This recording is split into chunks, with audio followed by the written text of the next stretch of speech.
नमस्कार दोस्तों, this is my new channel bottle brain. मेरा नाम सुनील है। चलिए फिर स्टार्ट करते हैं आज की न्यूज़ से। कोरोना वायरस संकट के बीच यूएस ने लगाया चीन पर परमाणु परीक्षण का आरोप, जिससे कि भारत की चिंता बढ़ी है। अमेरिका ने चाइना पर आरोप लगाया है कि चाइना ने ज़मीन के नीचे कम तीव्रता न्यूक्लियर टेस्ट किए हैं, जबकि अमेरिका की ओर से इस बात का कोई सबूत नहीं दिया गया है। दुनिया कोरोना वायरस की चपेट में है, लेकिन चीन कथित तौर पर ज़मीन के नीचे परमाणु परीक्षण कर रहा है।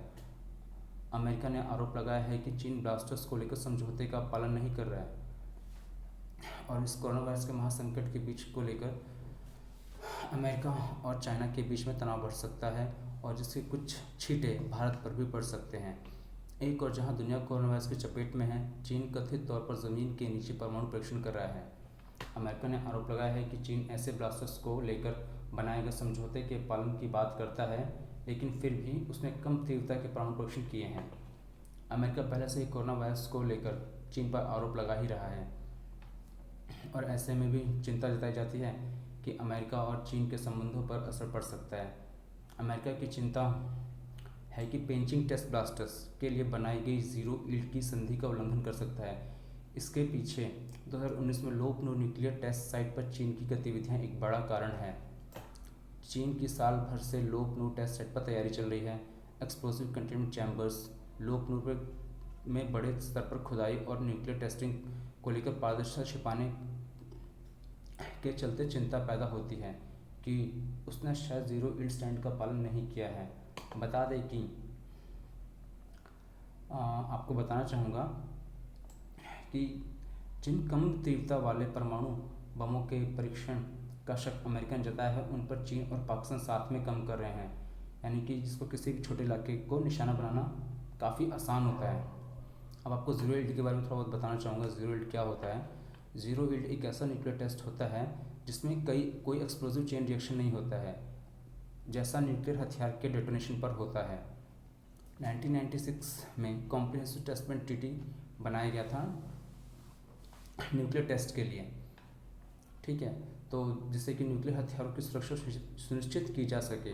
रूस, ब्रिटेन और फ्रांस ने इस पर साइन किया, लेकिन चीन ने इस पर साइन नहीं किया। उसने कहा कि मैं इसे बिना साइन किए ही इसका पालन करूँगा, और जबकि इस समझौते को कानून बनाने के लिए 44 और देशों को इस पर साइन करना ज़रूरी होता है।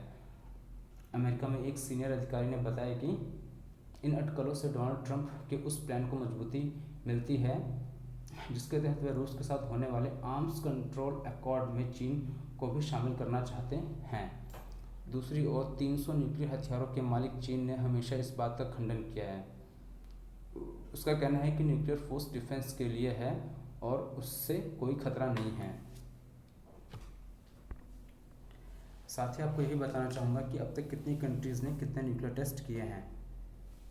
यूनाइटेड स्टेट्स ने 1054 किए हैं, सोवियत यूनियन ने 715 किए हैं, फ्रांस ने 210 किए हैं, यूके ने 45 किए, चाइना ने 45 किए, इंडिया ने 6 किए, पाकिस्तान ने 6 किए हैं और DPRK यानी कि वो कुछ ऐसी कंट्रीज़ हैं जो भी न्यूक्लियर टेस्ट कर रही हैं, उससे उन्होंने 5 किए हैं।